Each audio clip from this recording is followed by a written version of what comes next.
la originalidad de nuestros personajes.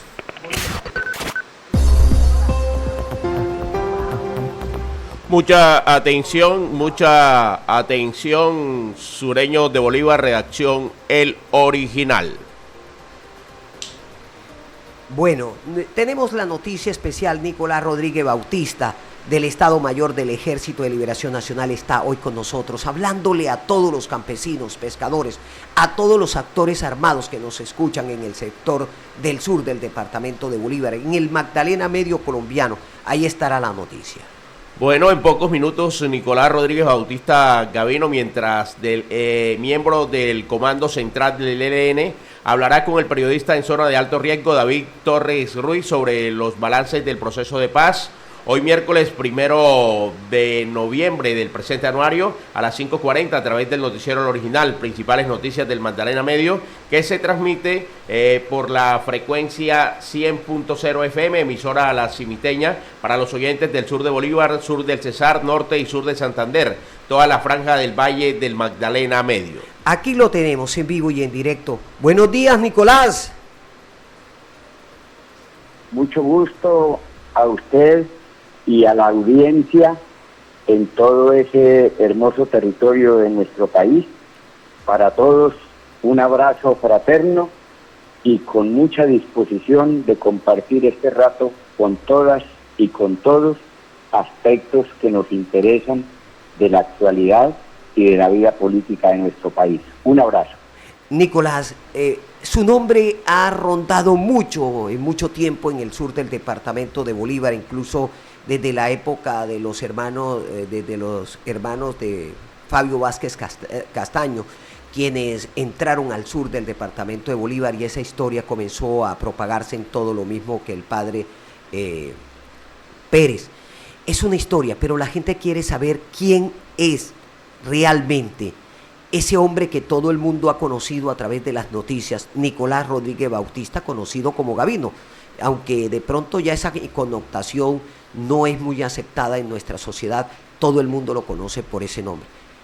¿Quién es Nicolás Rodríguez Bautista? Bueno, Nicolás. Se nos cayó ojalá se nos pueda conectar de nuevo y podamos nosotros tener la comunicación directa, pero es difícil. Trata de comunicar, ya lo escucharon, tenemos aquí problemas de audio.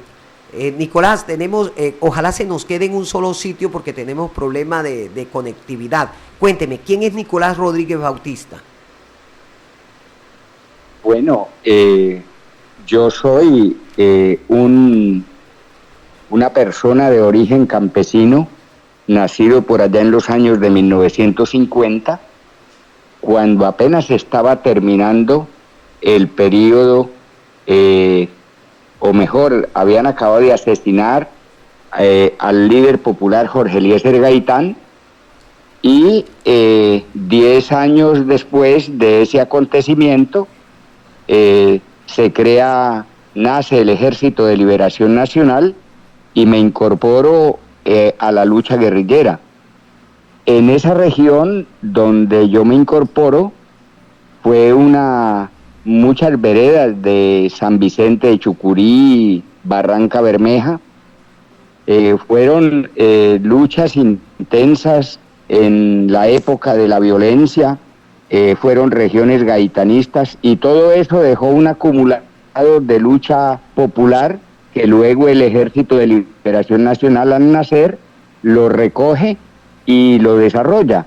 Entonces mi familia está en el centro de esa región y por tanto me impacta la lucha revolucionaria insurgente y me vinculo cuando tenía 14 años a las filas del naciente Ejército de Liberación Nacional.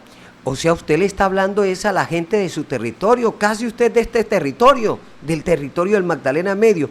Nicolás, o sea que en esa época usted pudo conocer esa historia de Fabio Vázquez Castaño, que penetró al sur del departamento de Bolívar. Sí, exactamente.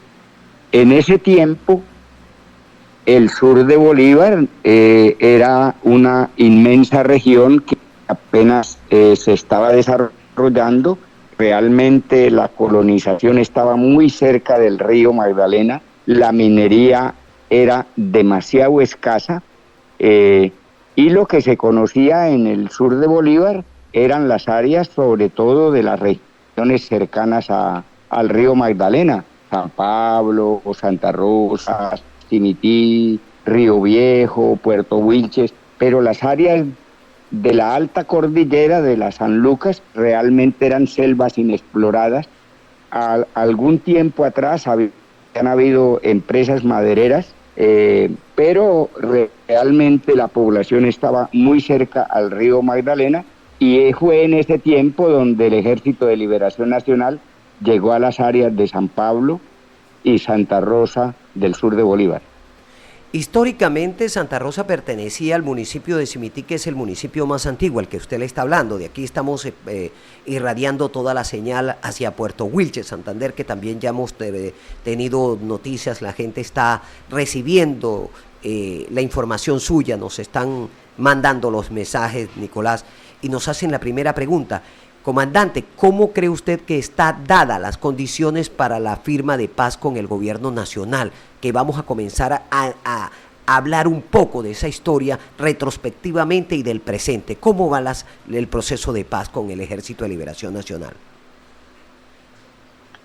Bueno, yo pienso que el proceso en este momento es positivo y avanza, pero como decimos, hay nubarrones muy serios en los desarrollos. Usted sabe que Colombia es un país de unos niveles altísimos de violencia. Las clases poderosas que han dominado este país, pues han pretendido monopolizarlo y conducirlo en sus destinos de manera que le convenga a sus altos intereses de riquezas muy desarrolladas y de una manera muy particular y muy violenta de conducir el país y de vivir, de desarrollar la vida en el país. De manera que cambiar eso, modificar eso, es tremendamente difícil y es necesario armarnos de paciencia, de comprensión, de mucha fortaleza, porque se dice que los problemas se solucionan en tiempos similares a los que dura para crearse. Si la realidad es esa, quiere decir que estamos ante una tarea titánica, construir la paz cuando quien domina el país, quien tiene un gran poder político y económico, se atraviesa a esas grandes transformaciones. Aún así, nosotros hemos diseñado un proceso con el gobierno donde decimos que el corazón de la paz, el corazón del proceso, es la participación de la sociedad, de toda la sociedad, principalmente de la población excluida.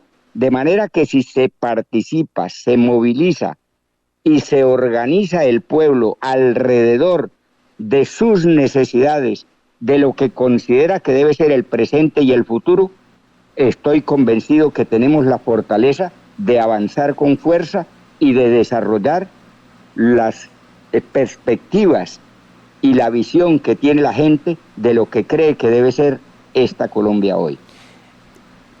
Nicolás, hay cosas que uno a veces no entiende.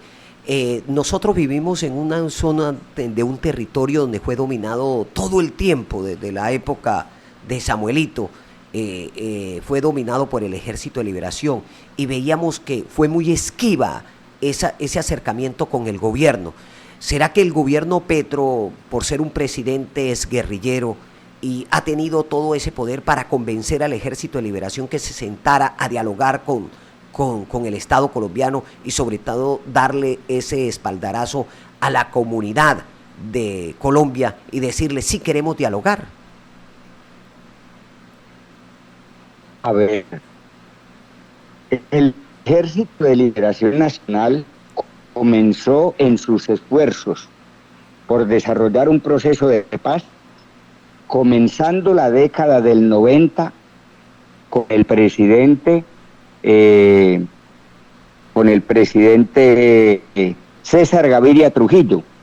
Allí, en ese tiempo, fíjese usted, década del 90, el Ejército de Liberación Nacional estaba convencido de que Colombia necesitaba una salida política al conflicto. Después hemos dialogado con todos los gobiernos que se han dispuesto para ellos, con Pastrana, con Uribe inclusive, con Santos, con todos ellos hemos desarrollado diálogos. ¿Por qué esos diálogos no llegaban a los desarrollos de hoy? Porque lo que nos pedían era que nos desmovilizáramos y dejáramos de luchar. Nosotros creemos que la lucha es válida, no la nuestra, sino la de todo el pueblo. Nosotros lo que hacemos es acompañar, pero no podemos suspender la lucha porque hay muchas necesidades. Por supuesto, la lucha por los cambios, y si permiten por la vía de la paz, como estamos haciendo ahora, eso es lo que hemos planteado desde la década de 1990. Fíjese usted que desde allí van nuestros esfuerzos. Nicolás, todo el mundo se pregunta por qué un personaje como usted está hablándole casualmente a la gente que ha sufrido los rigores de la violencia, como es el Magdalena Medio colombiano y el sur del departamento de Bolívar. ¿Cree usted en verdad en la paz en Colombia?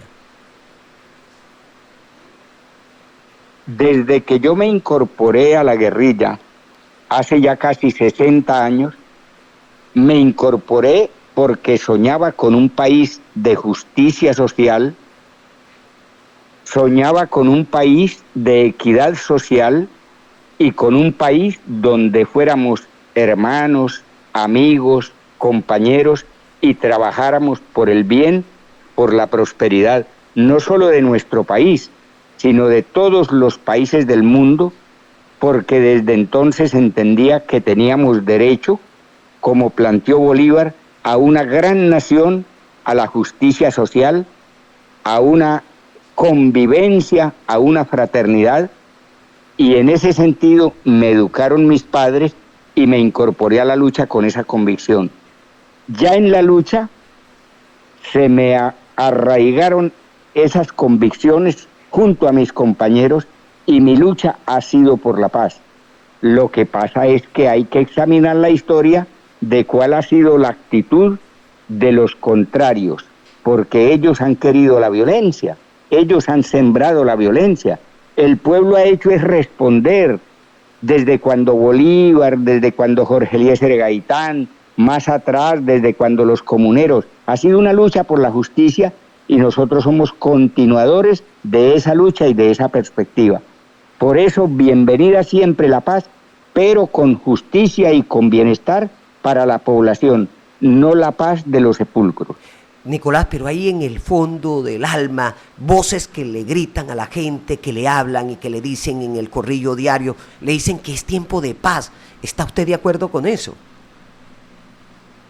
Claro, pero es que, sí, por supuesto, pero es que eso no depende del ELN, no depende de nosotros, porque ahí sí, como dice la gente, un baile es entre dos.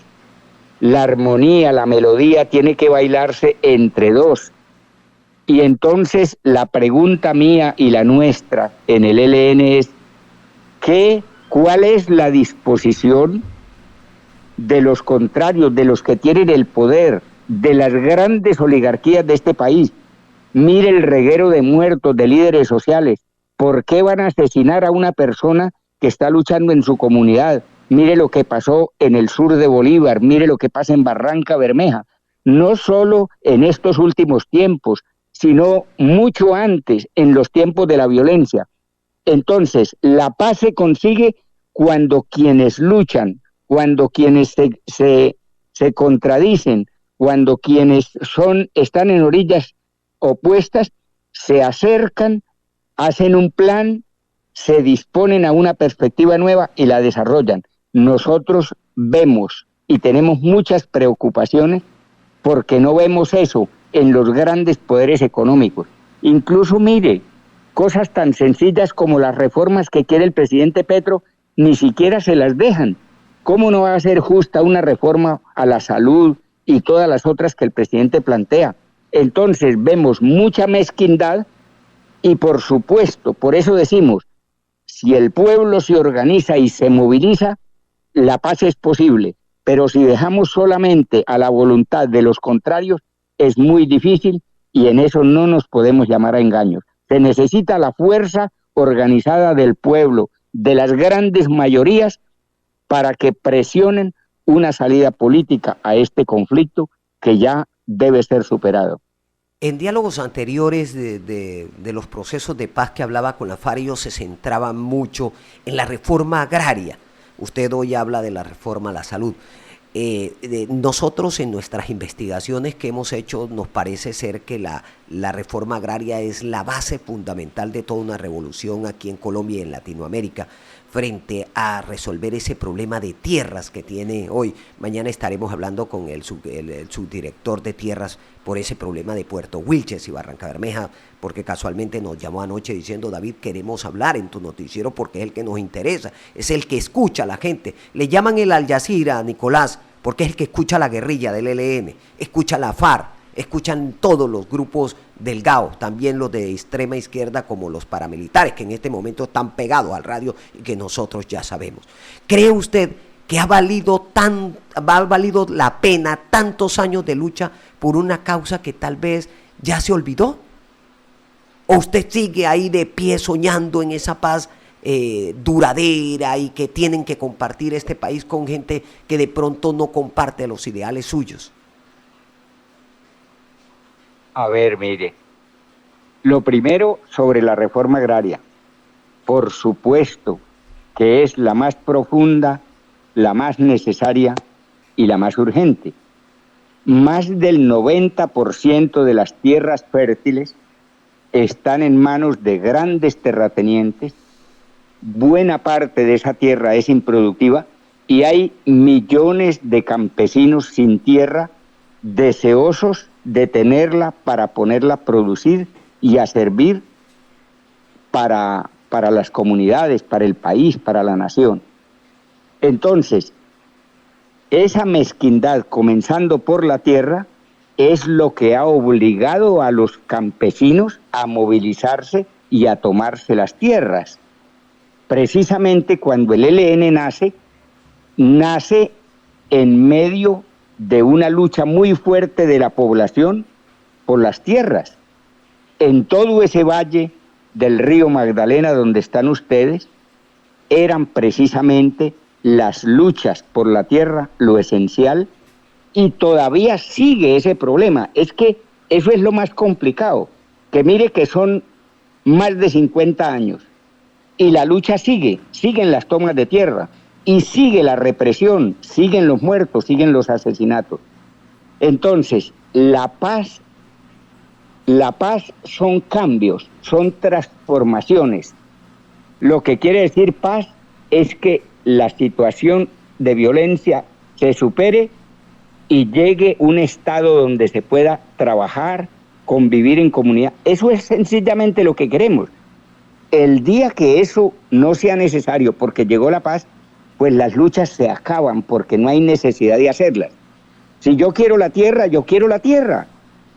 Si necesito la salud, que me den la salud. Pero si hay tierra, si hay salud, si hay vivienda, si hay servicios, la lucha desaparece. Eso es lo que nosotros queremos. Mientras haya necesidad de luchar por esas necesidades inmensas, el ELN se mantendrá en la lucha. No es un capricho del ELN, es una necesidad de las grandes comunidades. Y nosotros lo que hemos hecho es estar ahí, al lado de las comunidades.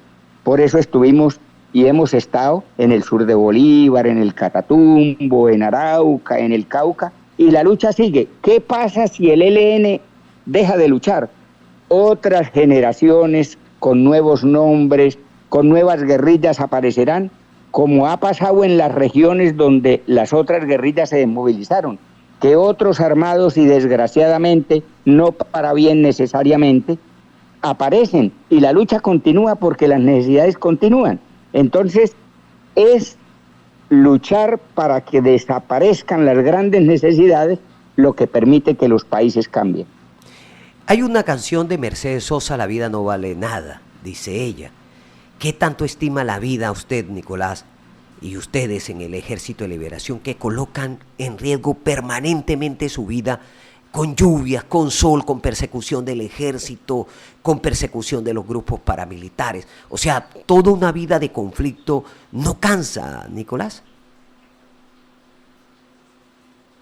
A ver, la vida guerrillera está muy hecha, muy desarrollada y muy activa alrededor de las comunidades.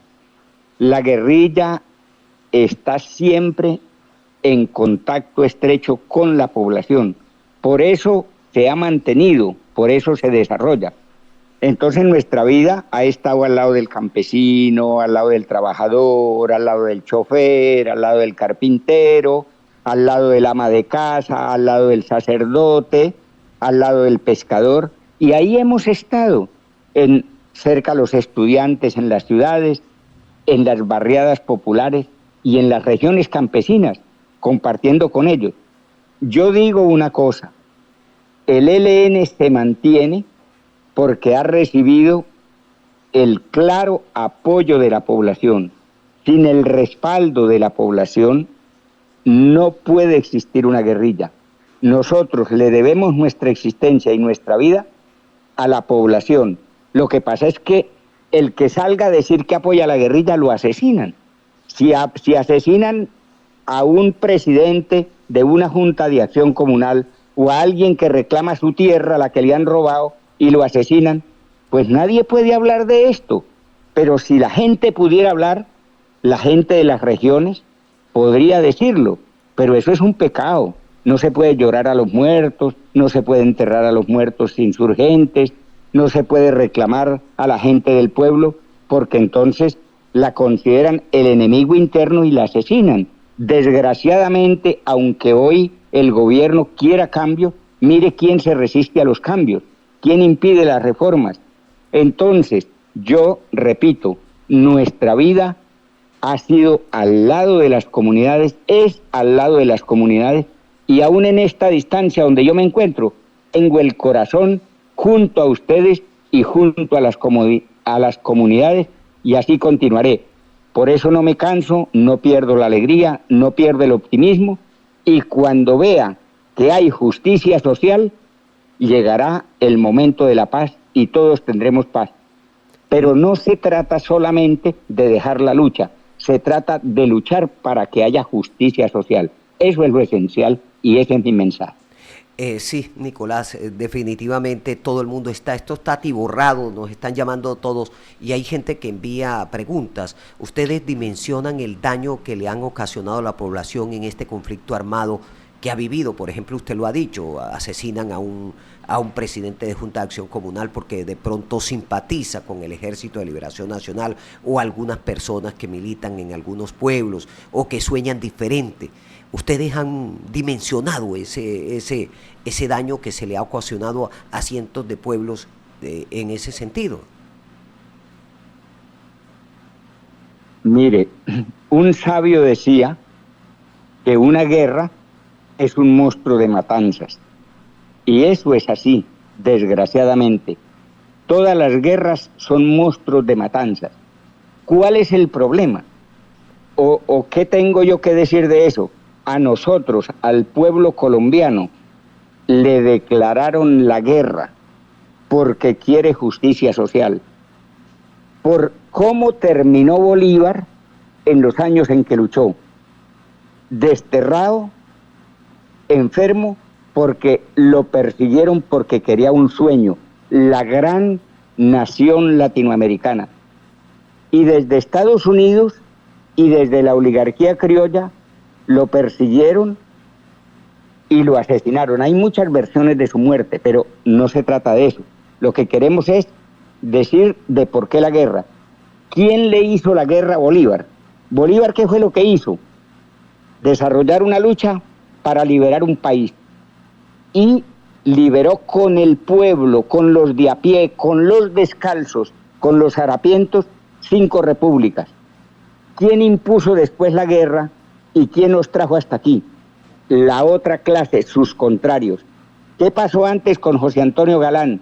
Desde el Socorro, desde la provincia comunera hasta Bogotá. Lo traicionaron, le quitaron la cabeza, lo desmembraron y lo pusieron en diferentes partes de Santander para infundir terror.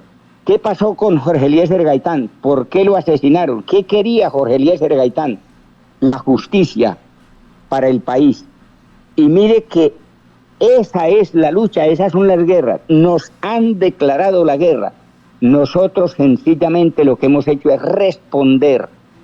Pero si dejan de perseguirnos y se cambian las condiciones para las grandes mayorías y se deja de asesinar, se deja de matar, se deja de perseguir, pues por supuesto que la guerra se acaba. Ese es el gran sueño que hemos tenido desde hace más de 50 años. Por favor, que llegue la paz, pero no la paz donde nosotros nos quedemos quietos para que nos asesinen y que el país siga lo mismo. Eso no puede ocurrir. Si ese es el futuro, la lucha continúa.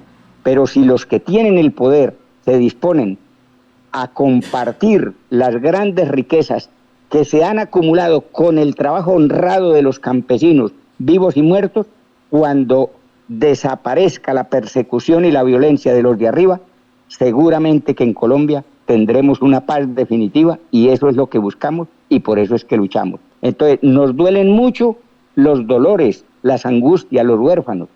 Yo tengo asesinados a 3 hermanos.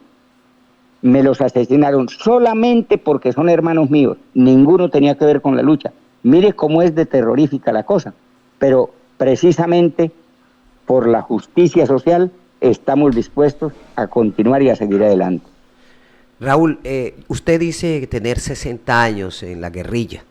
En el sur de Bolívar se han formado esos pueblos que muchos lo llaman pueblos socialistas. Le voy a dar el nombre porque aquí en nuestra sociedad lo conocemos. Micumao, eso es sector de Morales. En Simití existen 2 pueblos que fueron quemados por las autodefensas en la época del bloque central Bolívar con Julián Bolívar, llamados El Paraíso y El Diamante. Lo están escuchando, ahí estoy recibiendo la recepción del Diamante y El Paraíso, ahí está Aguilar escuchándolo a usted también. En la parte de San Pablo está Patio Bonito, El Jardín, Vallecito, por ejemplo. ¿Qué connotación tienen para ustedes estos pueblos donde han crecido guerrilleros con la familia, donde han estado avanzados y que hoy han dejado de ser casi de izquierda y se han compenetrado con una sociedad normal en el sur del departamento de Bolívar? A ver, mire, no, yo tengo una visión un poco diferente. Yo pienso que esos pueblos en esencia no han cambiado. El Paraíso que yo conocí hace 30 años era una población de trabajadores. Lo mismo Simití, lo mismo Santa Rosa, lo mismo Micuaumao, lo mismo Vallecito, ¿sí?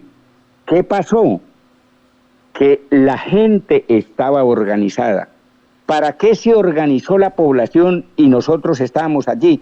Hombre, para que hubiesen carreteras, para que hubiese más justicia, para que no avanzaran los cultivos de la coca, para que hubiese una dinámica de organización comunitaria, donde la vida fuera más armoniosa, donde se contuviera la tala de bosques. Todo eso nos tocó vivirlo y personalmente me tocó vivirlo, desde la plaza hasta Vallecito, para ponerlo del norte del norte al sur. ¿Y qué pasó? Pues hombre, los grandes terratenientes que necesitaban apoderarse de todo ese inmenso valle del río Magdalena, mandaron los paramilitares. Esa es la historia. Usted dice, ¿quién quemó a Vallecito? Las autodefensas. ¿Quién quemó Simití? Las autodefensas. ¿Quiénes quemaron todas esas casas de la población de arriba de la cordillera? Las autodefensas. ¿Qué son las autodefensas? Los paramilitares. ¿Qué son los paramilitares? Bandas armadas enviadas por los poderosos, no solamente en el sur de Bolívar, sino en todo el país, a arremeter contra una población que se estaba organizando para defender lo suyo. Entonces, yo pienso que hoy son nuevas generaciones, porque estamos hablando de hace 30 años, 40 años, pero es esa organización que la gente la sigue soñando, la sigue queriendo y la sigue necesitando, y que se lo han impedido a sangre y fuego. La guerrilla, ¿qué es lo que ha hecho? Acompañar y estar con la gente, contribuir a fortalecer las ideas de la gente, que es organizarse, tener una vida normal, pero yo pienso que la gente sigue pensando en que se necesita la carretera, en que se necesita la luz eléctrica, en que se necesitan los hospitales, en que se necesitan las escuelas. Eso era de antaño y sigue siendo hoy. Entonces yo pienso que es la misma lucha con nuevas comunidades. Lógico, todos queremos que las cosas cambien. Ese es un afán de la población del sur de Bolívar, de San Vicente de Chucurí, de Barranca Bermeja, y de todo el país, y de todos los países.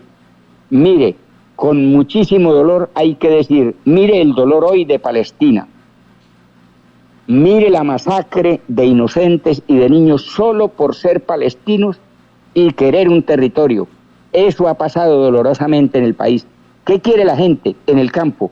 Un pedazo de tierra, un préstamo, vivienda, una escuela, un vehículo para sacar sus productos.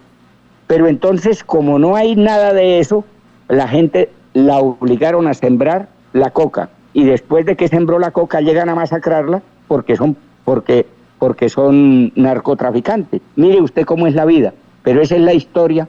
Queremos algo diferente, pero de verdad que los poderosos no quieren dejarnos avanzar, pero la lucha continúa a pesar de las dificultades hasta llegar a que la justicia de verdad popular se establezca en nuestro país. Nicolás, pero una característica que tiene El Paraíso, que es un corregimiento del municipio de Simití, casualmente es esa. Por ejemplo, si los grupos paramilitares hubiesen incursionado, por ejemplo, en Monterrey, que lo está escuchando, donde cayó donde entregaron los rehenes del avión Fokker 50, el señor Gallero, que ya vamos a hablar más de él y de todos los personajes que han tenido que ver en el sur del departamento de Bolívar, se hubiese acabado Monterrey, porque no están aptos para defenderse en una guerra. Pero estos pueblos que yo le hablo han subsistido casualmente. Por ejemplo, hablaba con los habitantes del Paraíso y ellos me decían que cuando entraba la incursión paramilitar a quemar el pueblo, nadie le hacía frente a los paramilitares, sino que se refugiaban en la selva, esperaban que todo calmaba y desde la ceniza volvían a construir de nuevo el pueblo. O sea que tenían una formación más de resistencia que inclusive otro pueblo en el sur del departamento de Bolívar, Nicolás. Claro. Eso es fruto de una cultura muy de nuestro país, de nuestra Colombia, de nuestra historia. Mire la historia de Boyacá, Santander. En la época de la violencia vivista, los conservadores quemaban los pueblos liberales y los liberales quemaban los pueblos de los conservadores. Desgraciadamente, fue una guerra partidista organizada por los de arriba, porque necesitaban defender sus intereses y pusieron el pueblo a que se matara. Dolorosamente es así. Y mire que todos esos pueblos donde hubo violencia, que fue en la mayoría, nacieron de las cenizas, volvieron a reconstruir. Yo recuerdo mucho la historia de Santa Elena de Lopón. Primero, los conservadores masacraron a los liberales. Después los liberales entraron a Santa Elena y acabaron con el pueblo que estaba tomado por los conservadores. Y fíjese que volvieron a reconstruir. Mire lo que ha pasado en Vallecito. ¿Cuántas veces lo quemaron? ¿Cuántas veces la gente vuelve a reconstruirlo? ¿Cuántos muertos? ¿Cuánta sangre? ¿Cuánto dolor? Ahora, la gente seguirá resistiendo porque no tiene otra solución. No hay nada más que hacer. ¿Para dónde se va la gente? Entonces, la lucha sigue hasta cuando sea posible que llegue la paz, que es lo que queremos, que es lo que deseamos. Eso lo quieren los guerrilleros que están en la serranía de San Lucas, los que están en el Catatumbo, los que están en el Cauca y los que están en todos los territorios del país. Pero por favor, se necesita una fuerza organizada de la población para que haya paz, porque no depende la paz de la voluntad solamente de los de arriba. Por eso decía yo al principio, ni siquiera unas tibias reformas permiten. Ahora, cambios profundos son más difíciles, pero es la única manera de alcanzar la paz, porque si no hay justicia, la gente seguirá la lucha. De eso sí estamos plenamente convencidos. Nicolás, pero se ha avanzado en este país porque nunca se había tenido, por ejemplo, un presidente como Petro, un hombre que fue guerrillero y que hoy es el presidente. Yo creo que ese es un avance grandísimo para nuestra sociedad. Por ejemplo, estuve con los medios alternativos convocados por la Presidencia de la República. Allí conocí a varios de la integración del ELN y comenzaban a decir que sí ha habido un paso. ¿Usted cree que ese paso se ha dado, por ejemplo, con Petro presidente? Claro que sí, claro que hay avances, por supuesto que sí. O sea, nos estamos refiriendo a los problemas más crudos de la guerra, pero lógico que sí hay avances, hay desarrollos, ¿sí? El hecho de que Petro haya llegado a la presidencia es el fruto de una lucha muy fuerte que ha dado el pueblo. Todos recordamos lo que se llama el paro del 28A, por el 28 de abril famoso, y mire que es la lucha popular la que puso presidente. Por eso hay que decir otra vez, la única manera de que se alcancen los grandes objetivos es mediante la lucha. Entonces, se puso presidente, ¿sí? Y se está avanzando en un nuevo momento. De hecho, es el único presidente que ha establecido diálogos con el ELN sin exigir que nos tenemos que desmovilizar. Él puede pensar lo que considere como presidente y nosotros respetamos, pero era necesario este diálogo, este esfuerzo, porque mire dónde vamos. El solo hecho de que los medios alternativos sean voz también donde hablemos todos es tremendamente importante, porque fíjese cuántas veces yo me he podido dirigir al país, porque los grandes medios, no los alternativos, no por donde estoy hablando, pues no permiten o tergiversan o recortan. Ustedes son otra cosa, porque son medios nacidos desde abajo, con el esfuerzo de los de abajo, y eso hay que saludarlo. Entonces, todos estos son desarrollos muy importantes. Por eso nosotros decimos, vamos avanzando, y si en la medida de los desarrollos es posible avanzar mediante la organización popular, por supuesto que eso es lo que queremos y eso es lo que deseamos, y vamos a seguir trabajando por este esfuerzo. Es que el mismo presidente Petro lo dijo, es que un medio como por ejemplo el noticiero del Original lo escuchan más que Caracol y RCN en su zona. Aquí es nulo. Aquí no pasa ni siquiera el tiempo, con eso le comento.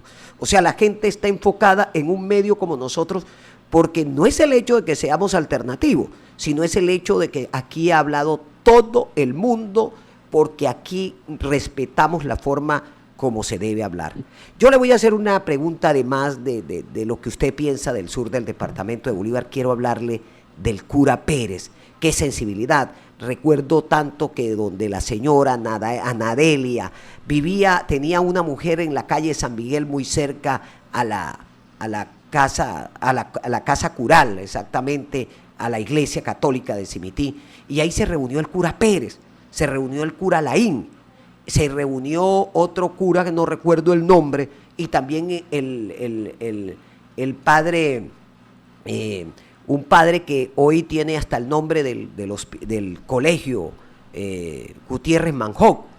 Entonces se reunieron ellos y casualmente en ese mismo periodo fueron expulsados de Colombia, y solamente regresó porque el cura de Cimití, por ejemplo, no regresó. Él está vivo, está en España, pero no regresó, mientras que regresaron 3 curas, entre esos Manuel Pérez. ¿Qué connotación tiene la Iglesia Católica frente a la formación del Ejército de Liberación, sobre todo en estos territorios tan católicos?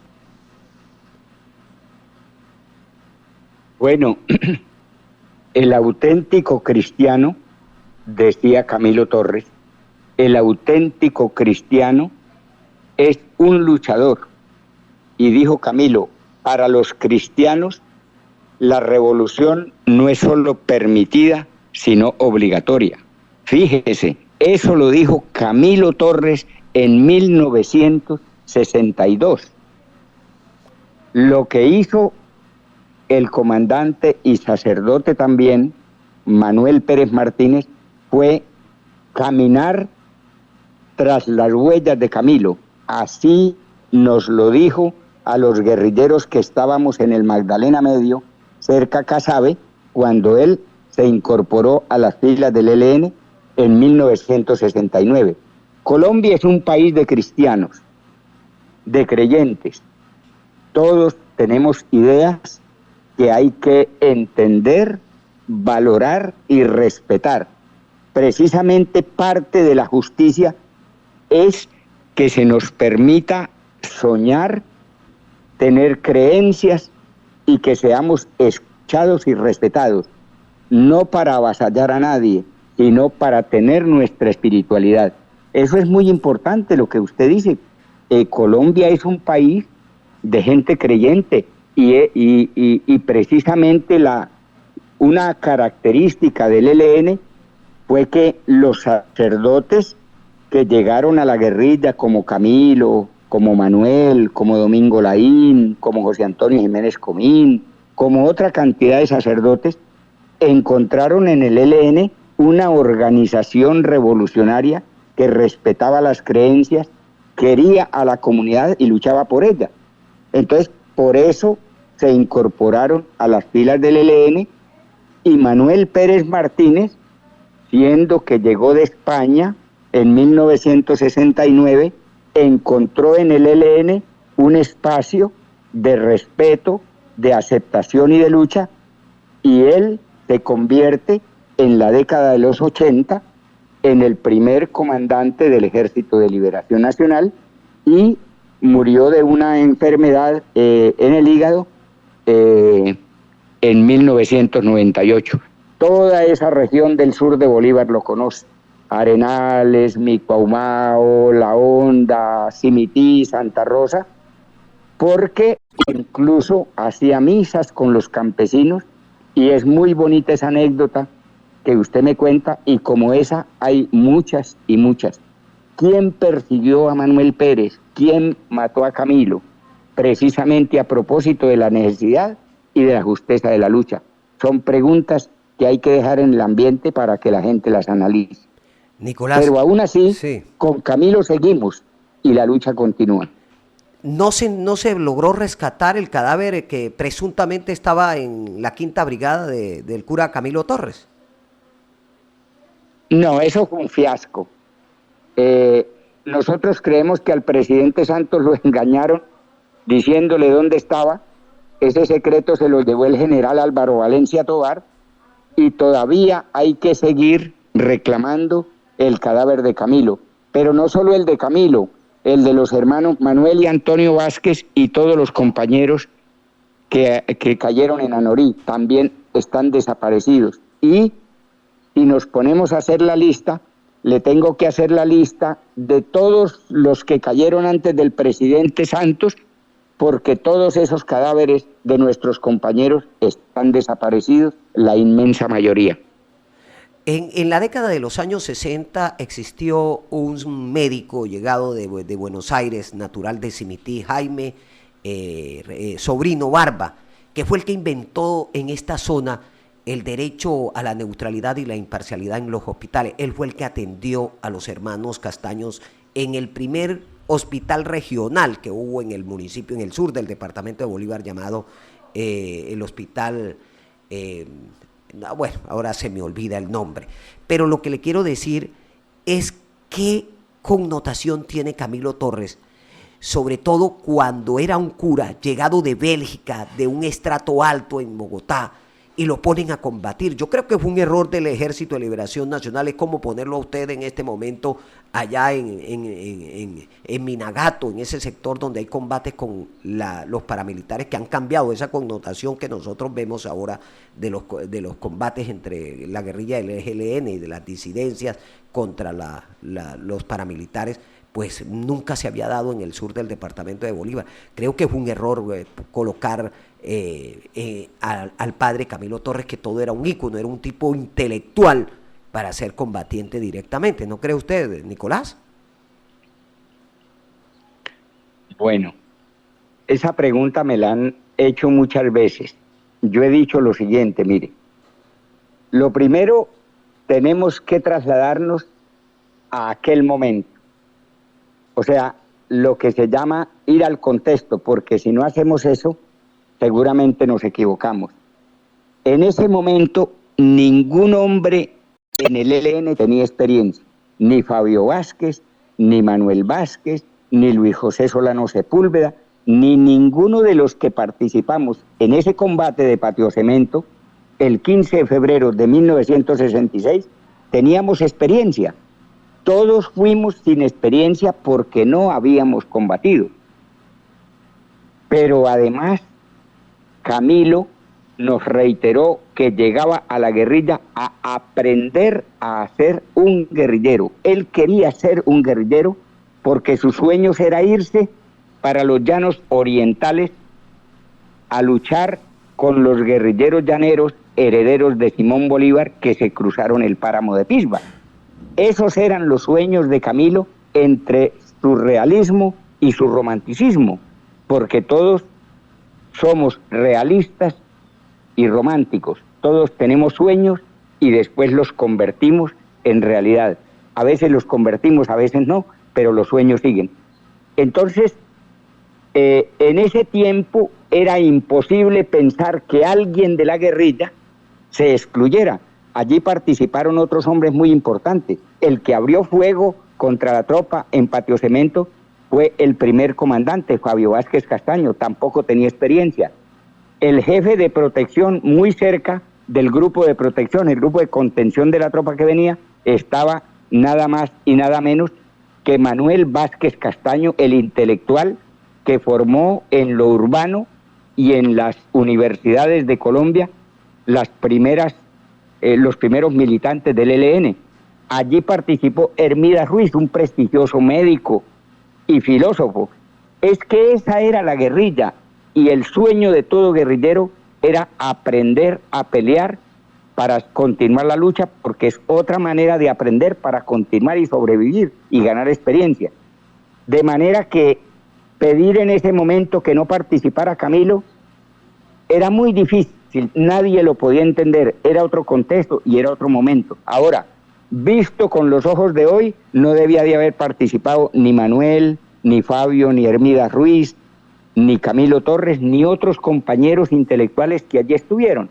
Entonces, quizá, si nos trasladamos a ese contexto, ¿sí?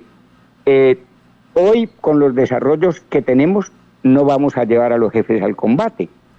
Pero en aquel momento, cuando se están haciendo, no se tiene esa visión y es imposible que se miren las cosas como las miramos hoy.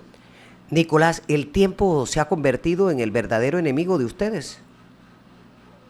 El tiempo, el no, pasar, la edad, los años de estar en la guerrilla. ¿Usted cree que se ha logrado algo? Es que mire, sí, las luchas no se pueden medir en tiempo, es imposible. Eso no lo controla nadie. O sea, los acontecimientos, el devenir histórico y la vida de los pueblos es imposible de medirla. Los procesos revolucionarios es imposible de medirlos.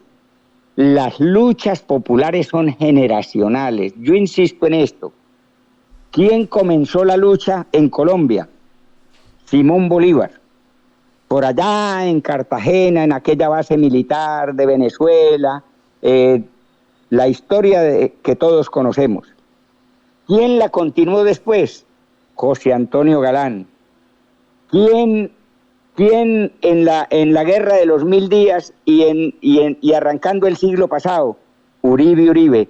no del Uribe que conocemos del ubérrimo, el auténtico Uribe de comienzo del siglo pasado.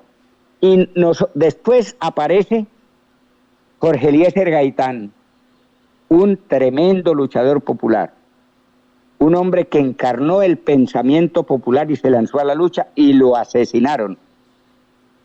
Nosotros somos continuadores, entonces es muy difícil calcular una lucha para un tiempo determinado porque esa realidad la determina mucho más allá de las fronteras, incluso el mundo, hoy mucho más, que está más articulado. Entonces es imposible decir que las luchas son para determinado tiempo. Las luchas son muy largas y no solamente en Colombia. Mire Venezuela, mire Cuba, mire lo que está pasando en otros confines de la tierra. Entonces son luchas populares que en el fondo siempre son por la justicia y son en contra de quienes quieren detentar el poder para usufructuarlo solo ellos como grupo, como clase o como casta. Y el pueblo seguirá las luchas hasta que conquiste lo que le permita vivir en paz y en justicia social. Fui escogido o tomado por Gallero para grabar los primeros soldados secuestrados en Morales, que fueron entrados. Recuerdo que conocí un personaje que quiero hablarle hoy a usted, el viejo Raúl. Ahí me senté en una peña antes de grabar a los soldados secuestrados y miré la sonrisa, hablé con él, me contó la primera historia de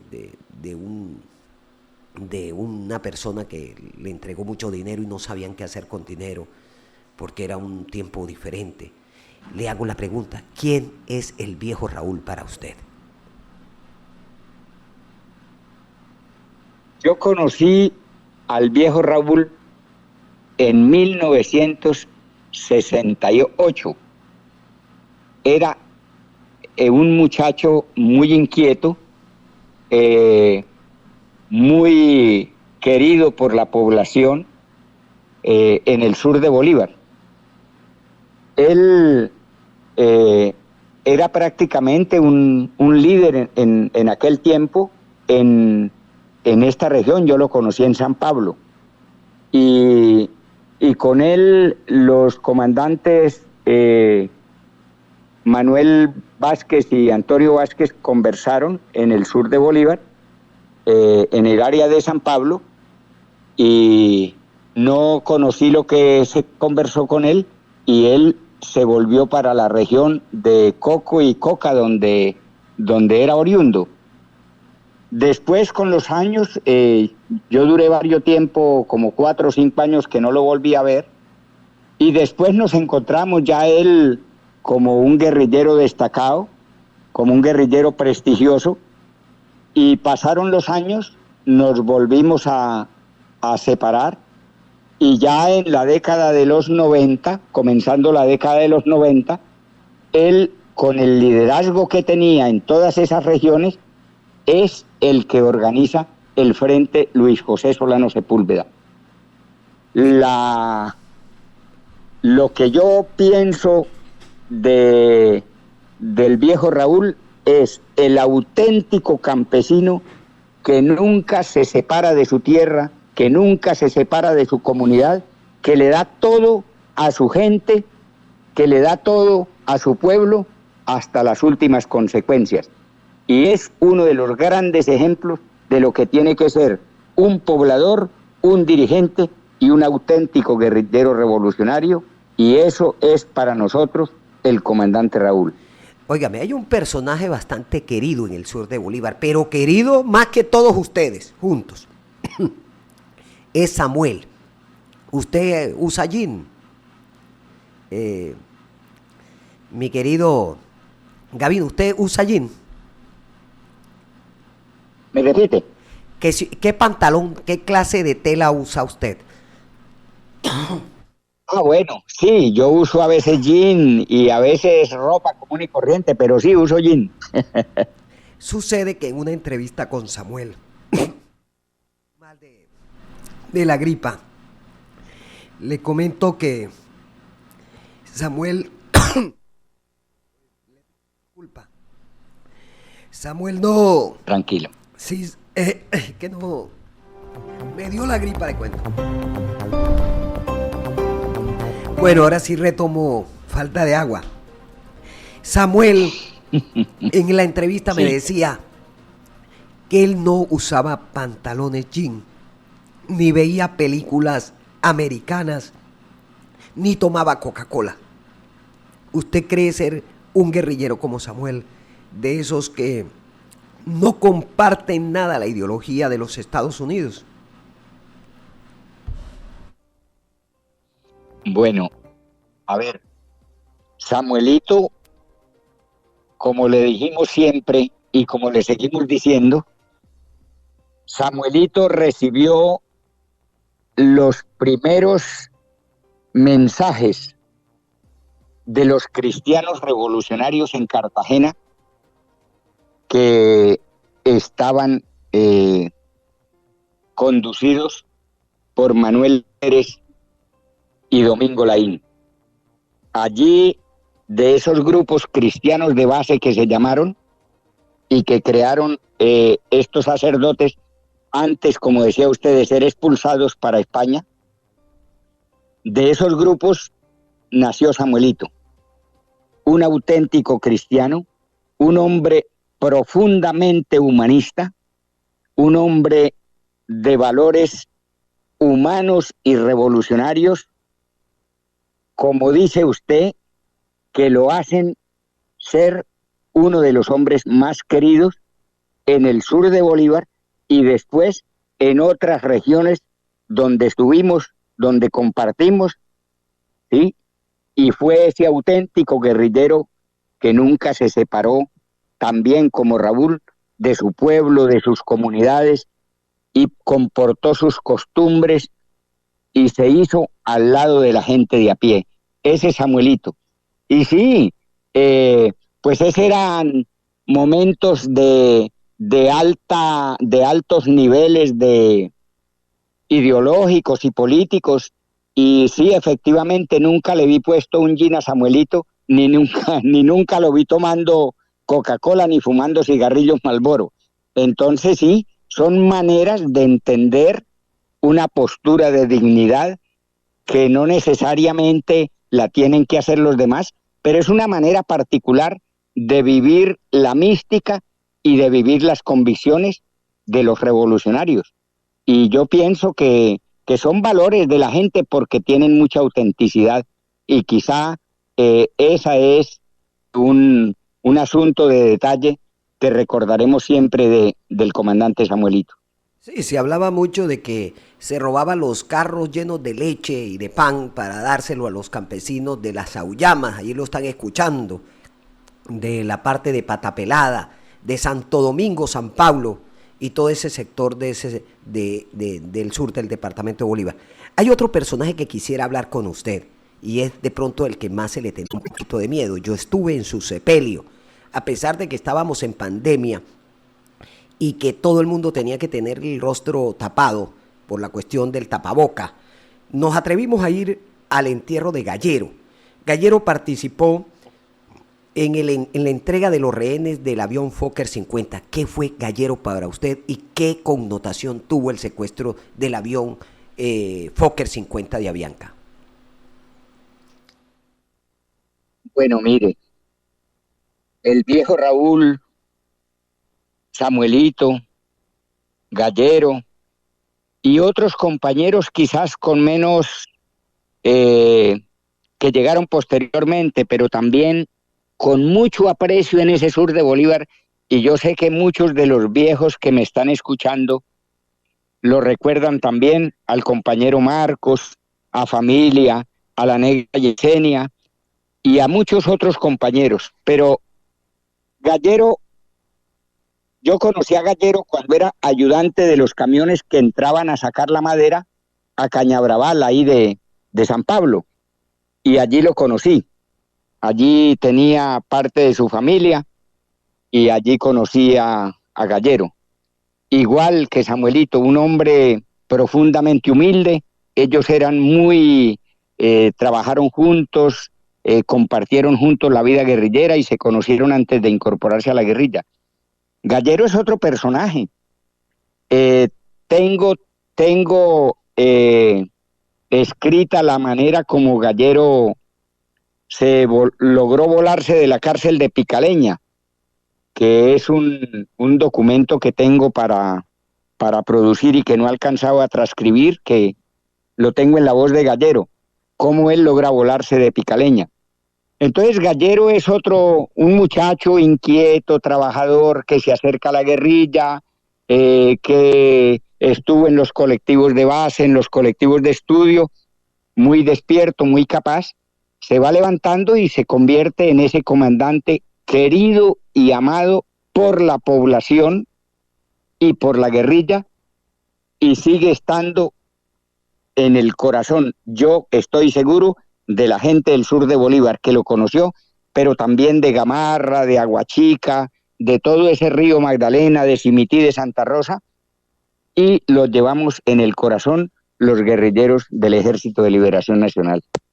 Hay una persona muy conocida que era comandante del ejército de la Fuerza de Tarea Conjunta Marte, el coronel Arboleda, exactamente, cuando dieron de baja, dicen ellos, a Alonso, el hombre que no movía una hoja el viento de las serranías de San Lucas sin la orden de él. Alonso era un hombre reconocido en Micumao y fue dado de baja en Micumao, dice el ejército. Cuando yo escribí la nota que me la comenta la familia en Morales, mataron a Alonso, eso fue una noticia que pegó, impactó tanto en el sur de Bolívar que yo la publiqué a las 4 de la mañana y la gente no lo creía. Le hago la pregunta, ¿conoció usted a Alonso en el sector de Micumao? Sí, lo conocí cuando él se incorporó a la guerrilla. Habló conmigo, habló con otros comandantes. Ya para ese tiempo yo salí del sur de Bolívar para el Catatumbo y dejé de verlo, pero lo conocí cuando era combatiente. Un muchacho muy destacado, muy querido también por la población, como los otros comandantes que hemos destacado, y murió en la lucha y con la dignidad, como yo pienso que deben morir los auténticos, los que luchan, escribiendo con su sudor y con su sangre sus esfuerzos por una lucha donde estamos convencidos de que es necesario desarrollarla al costo que sea, siempre pensando en el bien de las comunidades y del futuro de la gente humilde de nuestro país. Nicolás, usted que conoce tanto, hay dos preguntas finales para terminar. Ya casi tenemos, imagínense, con usted 44 minutos. Y eso es bonito, que la gente por fin escuche a Nicolás Rodríguez Bautista aquí a través del noticiero El Original. Y preguntarles por Juan Carlos Baiter. Es un joven que fue secuestrado el 18 de octubre, es odontólogo, y que eso tiene muy dolido al sur del departamento de Bolívar y al sur del Magdalena, desde el Banco hasta... ¿Ustedes puede informarnos si el Ejército de Liberación tiene secuestrado a este señor o pueden ser otros grupos actores que operan en la zona? Bueno, mire, yo no tengo conocimiento en absoluto de ese caso. Estoy convencido de que no somos nosotros. No lo puedo asegurar. Yo estoy en un lugar muy distante. No puedo decir 100%, pero estoy convencido que no corresponde a acciones del ELN. Nosotros hemos asumido unos compromisos y en eso somos responsables. En este momento está vigente el cese al fuego y nosotros nos mantenemos con responsabilidad en eso.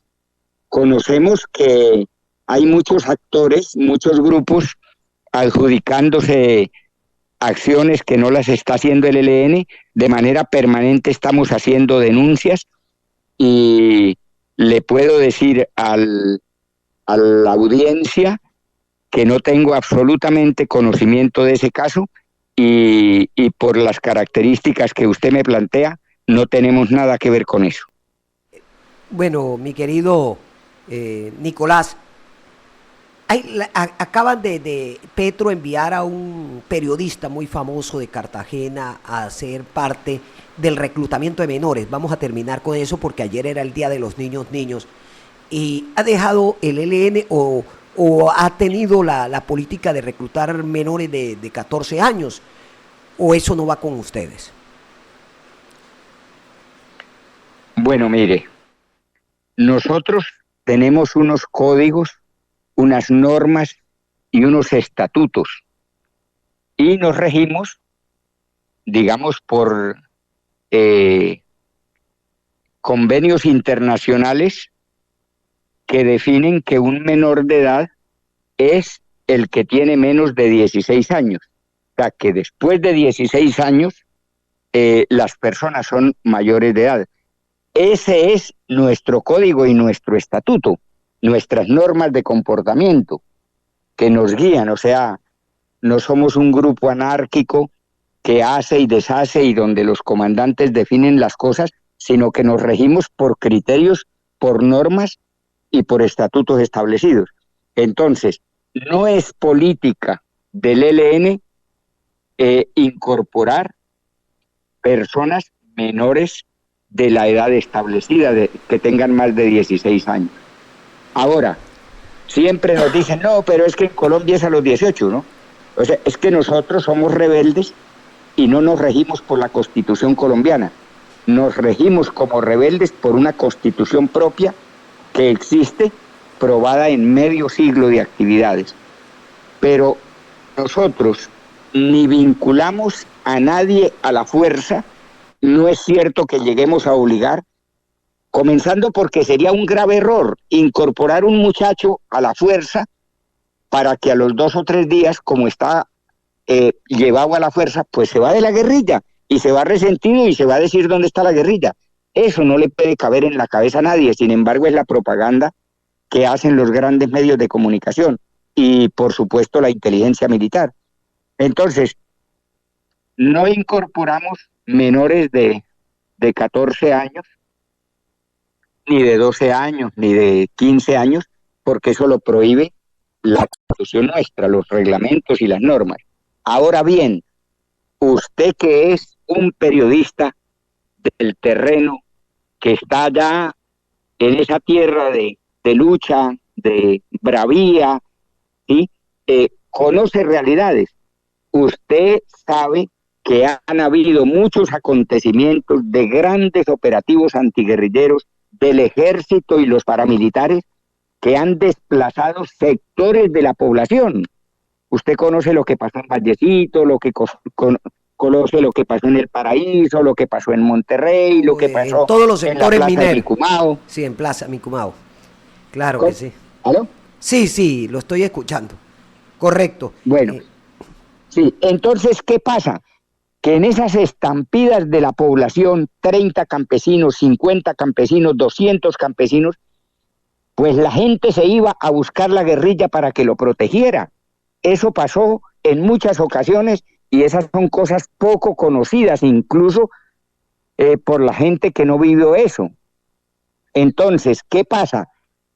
En esas avalanchas donde la gente se iba, muchos muchachos nos decían, yo no vuelvo a la guerrilla, yo no vuelvo a la población, yo no me regreso para Vallecito, yo no me regreso para Monterrey, yo no me regreso para la plaza, me matan, me asesinan, porque habían antecedentes.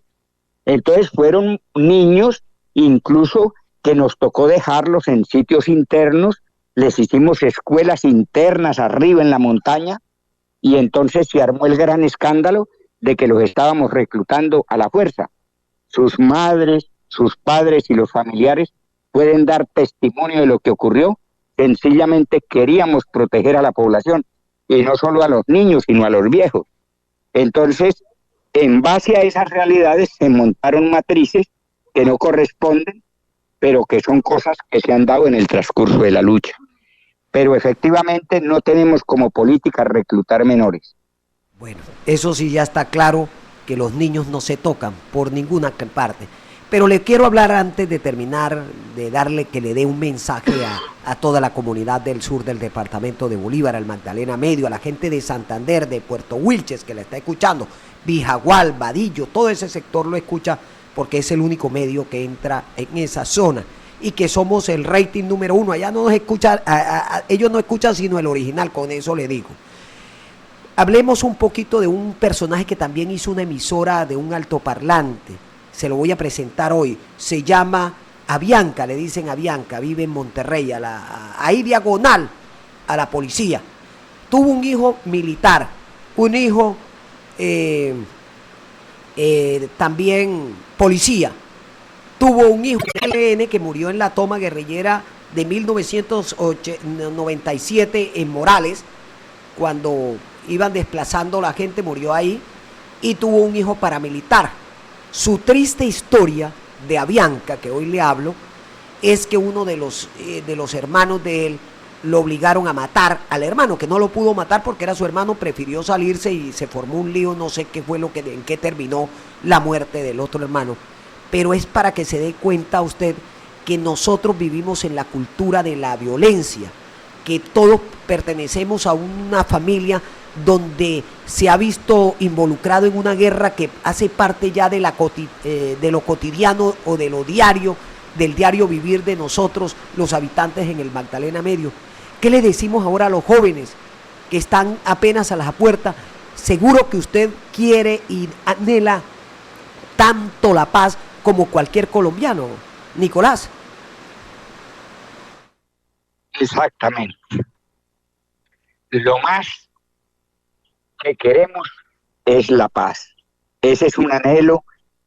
Mejor dicho, mire, las luchas de los pueblos, de todos los pueblos del mundo, y por supuesto las luchas del pueblo colombiano, y cuando digo pueblo me estoy imaginando a las multitudes, a los campesinos, a los de Vadillo, a los de Barranca, a los de San Vicente, a los de Micuaumao, a los de Simití, a los de todas las regiones que he recorrido en mi vida insurgente, todas y todos los hombres que forman las comunidades y que formamos las filas guerrilleras, queremos la paz.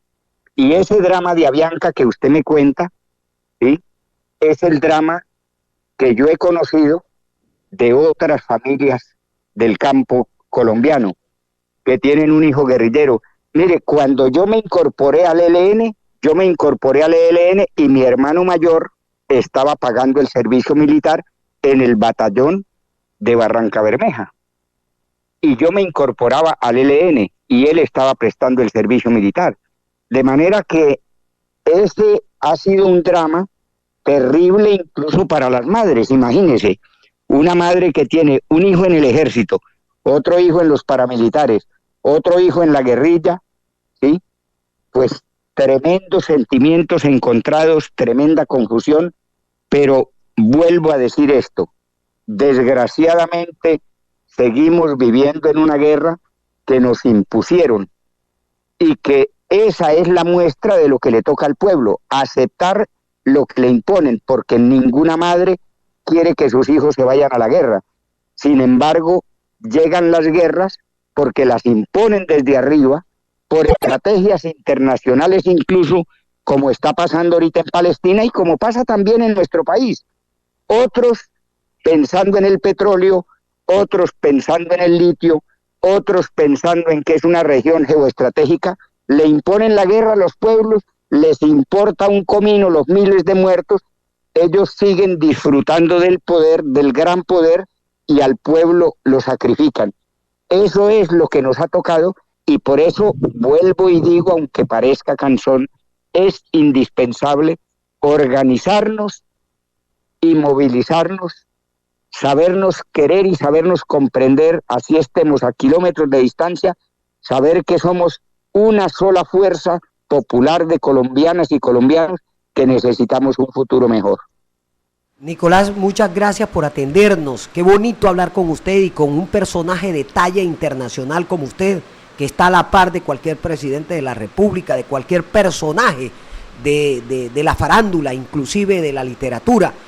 Es usted un personaje que, así sea antagónico, es un personaje en nuestro país y que hay que reconocerlo. Pero qué bonito también verlo de nuevo en la vida civil.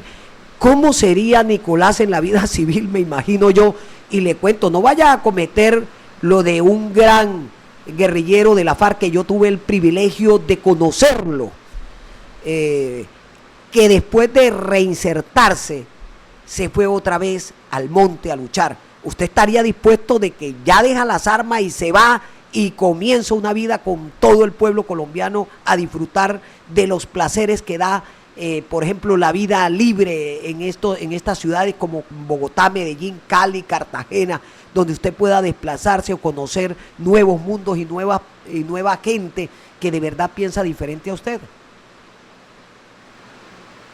A ver, yo desde hace muchos años he soñado con la paz y ese sueño me alimenta de manera permanente. Ahora bien, yo también tengo que decir que en medio de las dificultades de la guerra he sido feliz y soy feliz. O sea, no vivo en un estado de estrés, no vivo en un estado de desespero, no. Yo he aprendido a asumir los rigores de esta vida y la he mantenido a lo largo de mi vida. Soy una persona extrovertida, soy una persona alegre, soy una persona soñadora, soy una persona que me gusta compartir con la gente, y si llegara ese momento de la paz de verdad, donde no se asesine, no se persiga, sencillamente por tener ideas políticas y defenderlas con pasión y con cariño, me iría a trabajar a cualquiera de esas comunidades, porque yo estuve 22 años entre el sur de Bolívar y en Antioquia, y sería feliz en esa serranía compartiendo en cualquiera de esos territorios con la población que me conoció o con las nuevas generaciones a las que yo creo que hay que seguir organizando, seguir alentando y seguir estimulando para que sueñen con un momento mejor y no los persigan sencillamente por tener una postura política. Yo sé que mucha gente en el sur de Bolívar tiene que esconder y tiene que guardar sus profundos sentimientos, porque decir la verdad o expresarse como se es peligroso. Desgraciadamente, esa es la realidad de la gente, pero luchemos para que llegue ese momento por la paz y la justicia, y nunca nos cansemos de luchar por alcanzarla, y si las circunstancias son difíciles, así nos toque mantenernos dignos en lo que queremos, en lo que nos hemos comprometido, porque también es la plenitud nuestra y el mensaje para las futuras generaciones. A todos los que me han escuchado, que me han tenido paciencia, un abrazo, mi saludo y optimismo, y a usted, señor periodista, que volvamos a tener la oportunidad de encontrarnos. Un abrazo grande y hasta siempre.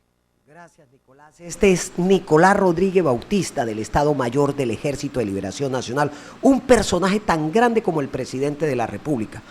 De pronto muchos critican esa forma de hablar, pero es un personaje porque tiene la connotación, tiene la vida, tiene la historia de todos 60 años de estar en la lucha guerrillera, y hoy es uno de los que está en La Habana, Cuba, dialogando con el Estado de Petro, con el gobierno nacional, con el Estado colombiano, para tratar de cesar. Era difícil conocer que el Ejército de Liberación lo hubiese logrado.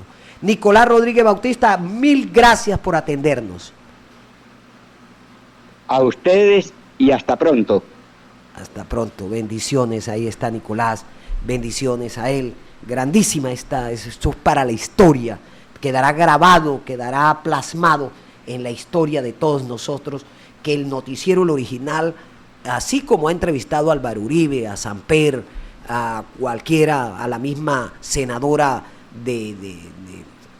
más derechista de Antioquia, que habló del noticiero El Original, diciendo que era el noticiero más independiente que tiene Colombia, en un muchacho como David Torres. Yo no soy muchacho, yo soy ya un hombre casi de la tercera edad, que habla de orden público a calzón quitado con los actores. Ya tendré la oportunidad de hablar con la derecha. Y me gusta esto, me gusta conocer la historia. Me gustaría hablar de estas historias porque nos hacen parte de toda la historia que tenemos que extirpar y acabar algún día. Nicolás Rodríguez Bautista, del Estado Mayor del Ejército, fue comandante del Ejército de Liberación Nacional. Hoy está en la mesa de diálogos en La Habana. Bendiciones a todos ellos. Continuamos con las noticias.